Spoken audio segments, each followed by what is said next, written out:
السلام علیکم ورحمۃ اللہ تعالیٰ وبرکاتہ۔ آپ حضرات بخوبی جانتے ہوں گے کہ نبی اکرم صلی اللہ تعالیٰ علیہ وسلم کو جب بھی پکارنا چاہیے تو اچھے القابات سے پکارنا چاہیے، اور سرکار اعلیٰ حضرت رضی اللہ تعالیٰ عنہ نے جب نبی کریم صلی اللہ تعالیٰ علیہ وسلم کا ذکر کیا یا آپ کا نام مبارک لیا تو الحمدللہ وہ القابات نجیو آؤ شہنشاہ کا روضہ دیکھو، کعبہ تو دیکھ چکے، کعبے کا کعبہ دیکھو۔ اس سے ظاہر ہوتا ہے کہ پوری دنیا نے جب نبی کریم صلی اللہ تعالیٰ علیہ وسلم کے گنبد خضرا کی تعریف کیا، اس کا ذکر کیا، تو کسی نے جو ہے نا وہ گنبد خضرا کہا، کسی نے ہرا گنبد کہا، کسی نے نبی کا گنبد کہا، کسی نے نبی کا روضہ کہا، طرح طرح کے القابات پوری دنیا نے جو ہے وہ استعمال کیے۔ لیکن جب سرکار اعلیٰ حضرت کی باری آئی تو آپ نے جو ہے نا اس کو کعبے کا کعبہ بتا کر کے اس کا ذکر کیا۔ ایسے ایک واقعہ اور ہے، فتاوی رضویہ شریف میں ایک فتویٰ ہے کہ کسی مولوی نے دوران تقریر، دوران بیان، واعظ و نصیحت کے دوران حضور کو یتیم کہہ دیا، تو وہ فتویٰ اعلیٰ سرکار کے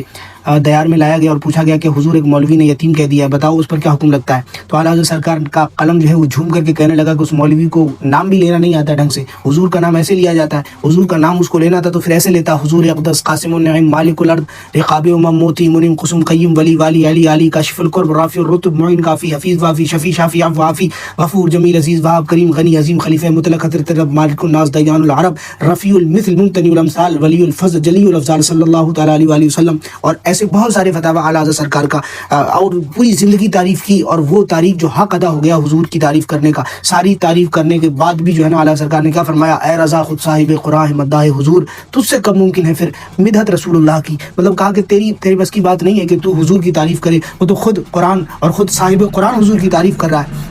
خیر، بتانے کا مطلب یہ تھا کہ آج آپ نے دیکھا ہوگا کہ سرکار اعلیٰ رضی اللہ تعالیٰ عنہ پر طرح طرح کے الزامات وہابیوں دیوبندیوں کی طرف سے لگتے ہیں، لیکن ان کے خود کے گریبان میں اگر جا کر کے دیکھا جائے تو کبھی حفظ الایمان جیسی غلاظت، کبھی براہین قاطعہ جیسی نجاست، کبھی جو ہے نا تحذیر الناس جیسی غلاظت، کبھی فتاوی رشیدیہ، تقویۃ الایمان، فلاں کتابوں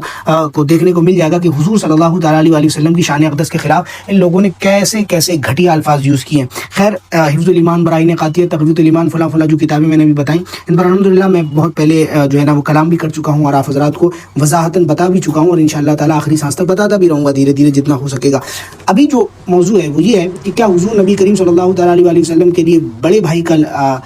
جو ہے وہ لقب، بڑے بھائی کا لفظ استعمال کرنا جائز ہے کہ نہیں جائز ہے؟ اور الحمدللہ میرے پاس بہت سارے حوالے ہیں، اتنے حوالے ہیں کہ اسی میں وہابیہ دیوبندیہ کا جو فرقہ ہے نا یہ اسی حوالوں کے نیچے دب کر کے مر سکتا ہے۔ اتنے حوالے الحمدللہ ہم آپ کو دے سکتے ہیں، ہمارے اہل سنت والجماعت کے علماء آپ کو دے سکتے ہیں۔ خیر، اب یہاں پر یہ بات ہوگی، اور پہلے میں آپ کو اتنے یہ حوالے دے دوں کہ کس نے نبی کریم صلی اللہ تعالیٰ علیہ وسلم کو بڑا بھائی کہا ہے اپنی کتابوں میں، اور اس کے بعد لاسٹ حوالہ ایسا دوں گا انہی کے گھر کا، اور پھر انشاءاللہ تعالیٰ ہو سکتا ہے اگلی ویڈیو اس پر آ جائے کہ نبی کریم صلی اللہ تعالیٰ علیہ وسلم کو بڑا بھائی کہنا کتنا بڑا گناہ ہے۔ ٹھیک ہے، طرح طرح ان لوگوں نے کی ہے۔ ایک کتاب ہے کہر آسمانی برفرق رضا خانی، اس کا صفحہ نمبر 77 ہے۔ ٹھیک ہے، یہ کیا لکھتا ہے کہ افسوس، صد افسوس مسلمانوں کی بد نصیبی اور جہالت پر کہ وہ حضرت کے بڑے بھائی بننا نہیں چاہتے، یعنی کہہ رہا ہے افسوس کر رہا ہے ان لوگوں پر جو حضور کے بھائی بننا نہیں چاہتے، اور اس لفظ بھائی اور اخوت اسلامی کی برکات سے متنفر ہوتے ہیں۔ جب سرکار دو جہاں نے ہم کو دینی بھائی بنایا تو یقیناً آپ بھی ہمارے دینی بھائی ہوئے۔ پہلے تو میرا سوال یہ ہے کہ حضور نے کب تم کو اپنا بھائی بنایا؟ ٹھیک ہے، نام لے کر کے کہ جو امتی ہے وہ میرے بھائی ہیں، چھوٹے بھائی ہیں، میں ان کا بڑا بھائی ہوں۔ ایک اگلے مقام پر کیا لکھتا ہے؟ کہہ رہا ہے اس لیے بھائی کہنے میں شرعاً کوئی بے ادبی نہیں ہے، یعنی حضور کو بڑا بھائی کہنے میں شرعاً کوئی بے ادبی نہیں ہے۔ ٹھیک ہے، اور ابھی جس کتاب کا میں نے بدنام زمانہ کتاب براہین قاطعہ نام لیا، اس میں کیا لکھا ہے؟ رشید احمد گنگوہی لگا کہ حضور کو بڑا بھائی کہنا یہ قرآن اور حدیث سے ثابت ہے، یعنی نص سے ثابت ہے، نص کا مطلب قرآن اور حدیث سے ثابت ہے حضور کو بڑا بھائی کہنا۔ اس پر بھی ہم کو کوئی دیوبندی اٹھے اور جواب دے کہ حضور کو بڑا بھائی کہنا کون سے قرآن کی آیت سے، کون سی حدیث سے ثابت ہے کہ حضور کو جو ہے وہ ہم بڑا بھائی کہہ سکتے ہیں۔ اور بھی بہت ساری کتاب ہیں، تب کہ میں ایک لاسٹ کتاب آپ کو بتا دوں جو ہے وہ رشید احمد گنگوہی کی۔ یہ جناب تو اتنے بڑے جو ہے وہ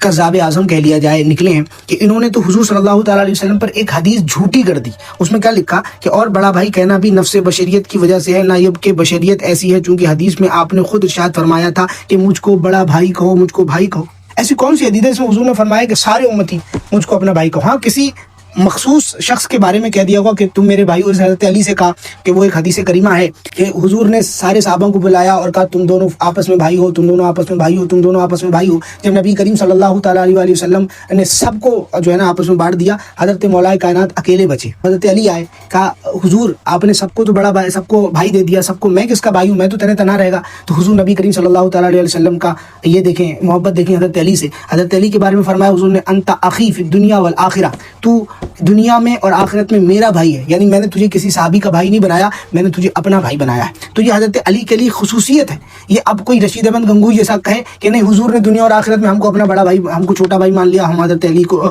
ہم جو ہے حضور کو بڑا بھائی ماننے لگے, تو یہ جہالت ہے. ٹھیک ہے, وہ کسی مخصوص کسی صحابی کی خصوصیت ضرور ہو سکتی ہے, لیکن ہر امتی کو یہ وہ حاصل نہیں کہ وہ اپنے حضور کو اپنا بڑا بھائی کہے اور خود حضور کا چھوٹا بھائی بن جائے. حضور اگر ہم کو کہہ بھی دیتے پھر بھی ہم کو یہ حق نہیں تھا کہ ہم حضور کو بڑا بھائی کہیں, بلکہ وہ تو سرور کہوں کہ مالک و مولا کہوں تجھے, باغ خلیل کا گل زیبا کہوں تجھے, لیکن رضا نے ختم سخن اس پہ کر دیا, خالق کا بندہ خالق کا آقا کہوں تجھے. اب یہ تو رشید احمد گنگوہی ہو گئے. اب ایک اور سن لیجئے, ان کے امام الطائفہ قتیل اسماعیل دہلوی, انہوں نے تو حد ہی کر دی. انہوں نے ایک ایسا اصول لانچ کر دیا, ایک نیا اصول پتہ نہیں کہاں سے. انہوں نے تقویۃ الایمان کے اندر کیا لکھا کہ انسان سب آپس میں بھائی ہیں, جو بڑا بزرگ ہے وہ بڑا بھائی ہے. یہ ان کے گھر کا اصول ہے اور یہ تقویۃ الایمان کی بولی ہے, میں اپنی طرف سے کسی پر الزام نہیں لگا رہا. کہتا انسان سب آپس میں بھائی ہیں, جو بڑا بزرگ ہے وہ بڑا بھائی ہے. اولیاء انبیاء جتنے اللہ کے مقرب بندے ہیں وہ سب انسان ہی ہیں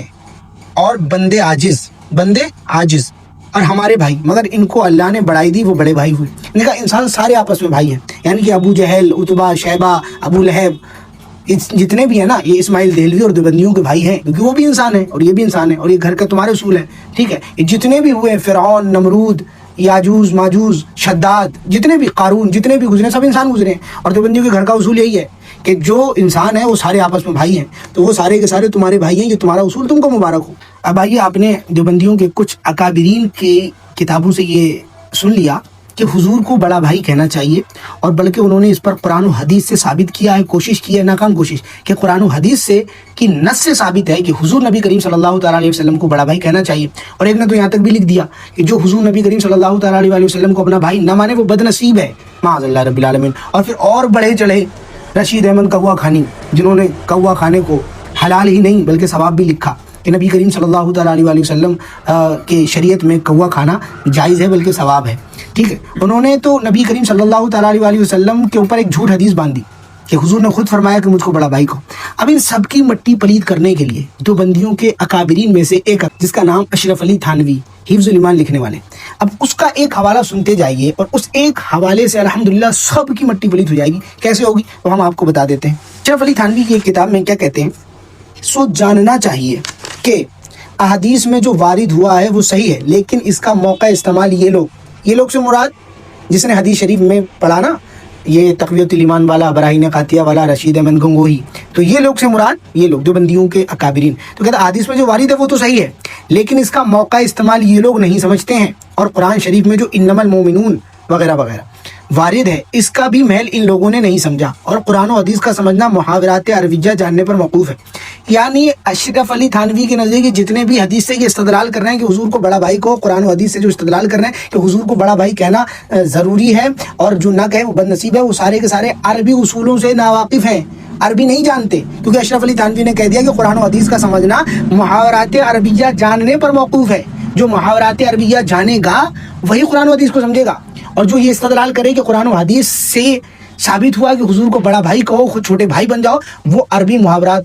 کو نہیں جانتا. ٹھیک ہے, یہ اشرف علی تھانوی نے کہہ دیا. اشرف علی تھانوی نے صاف طور پر لکھ دیا کہ حضور کو بڑا بھائی کہنا گستاخی ہے. اگر حضور ہم سے کہہ بھی دیں کہ تم میرے بھائی ہو, یا جو حدیث کریمہ میں آیا ہے کہ جو آنے والی امت ہے جو بغیر مجھے دیکھے مجھ سے محبت کرے گی وہ سب میرے بھائی ہیں اور میں انہیں دیکھنا چاہتا ہوں, تو وہ حضور کی شفقت ہے. اس کا یہ مطلب بالکل بھی نہیں ہے کہ ہم حضور کو بڑا بھائی سمجھ کر کے بیٹھ جائیں. اور اشرف علی تھانوی نے کلیئر کر دیا, ان کی تو مان لو, ان کو تو تم بچاتے ہوئے آئے ہو اب تک حفظ الایمان کے نام پر, یہ تو تمہارے اکابرین میں ہیں, یہ تو حکیم الامت ہیں تمہارے. اگرچہ ہمارے نزدیک تو مریض ہیں یہ, لیکن تمہارے نزدیک تو بہت بڑے حکیم الامت ہیں, تو ان کی مان لو. انہوں نے کہا کہ گستاخی ہے بڑا بھائی کہنا. اب اگر کوئی دیوبندی آئے اور اس کا دفاع کرے آ کر کے, میں الحمدللہ آگے قرآن اور حدیث سے حوالے دوں گا. ابھی تو میں نے سوچا کہ آپ کے گھر سے حوالے دے دیے جائیں, کیونکہ گھر کی تم زیادہ سنتے ہو, تم کہاں قرآن سنتے ہو, تم کہاں حدیث سنتے ہو, تم تو اشرف علی کے حوالے سننا چاہتے ہو, تم تو رشید احمد گنگوہی کے کوا کھانے والے حوالے سننا چاہتے ہو, جو ہے نا اشرف علی تھانوی کی نجاست 3 بار چاٹ کر کے پاک کرنا انگلی, یہ والے حوالے تم سننا چاہتے ہو. تو جیسے تم سننا چاہتے ہو ویسے ہم نے تم کو سنا دیا. انشاءاللہ آئندہ میں تم کو یہ بتاؤں گا کہ حضور کو بڑا بھائی یا چھوٹا بھائی یا حضور کو بھائی کہنا قرآن و حدیث میں اس کی کیسی سخت وعیدیں آئیں گے.